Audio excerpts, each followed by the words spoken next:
Iyo ibiciro vy'igitoro bigabanutse, ibiciro vy'ibindi bidandazwa ntibica bimanuka nkuko benshi bavyibaza.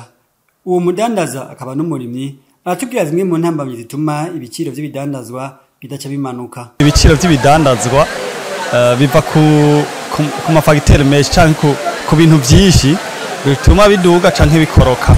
Harashobora kuba kimwe cahindutse mugi ikindi kitahindutse bigatuma ibiciro bidaheza ngo navyo bihinduke. Nk'ubu dufashe igitoro mu bisanzwe gituma bihinduka, gituma igiciro gihinduka ku bintu vyahi wacu.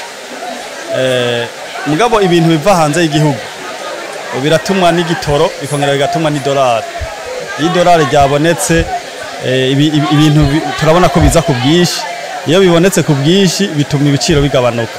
Ivyo ngahi wacu navyo biravana n'ico gitoro bikongera bikavana n'umwimbu uba wabonetse mu gihugu. Umwimbu wabonetse mu gihugu nawo biravana n'umurimyi ukuntu akora. Jewe ndi umurimyi no mwaka nari narimiye ibigori ngaha muri Gihanga.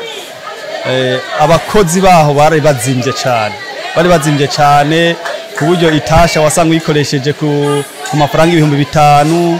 Umukozi yirirwa yagashika kuva mu gatondo gushika saa 8 agakora 8,000.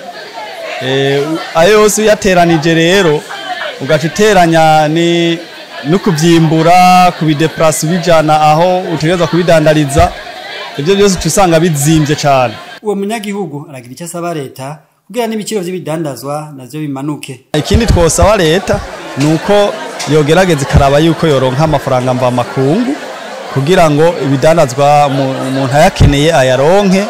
Umuntu akeneye kuja kurangura hanze aje kurangura hanze, hanyuma n'umwimbu tuba twimbuye bakaduha uburenganzira canke bakareka umwimbu wimbutse mu gihugu ugatembera ukava mu ntara ukaja mu yindi. Ivyo biruko mu gihe keshi ibiciro vy'igitoro biduze n'ibiciro vy'ibindi bidandazwa bica bikurikira.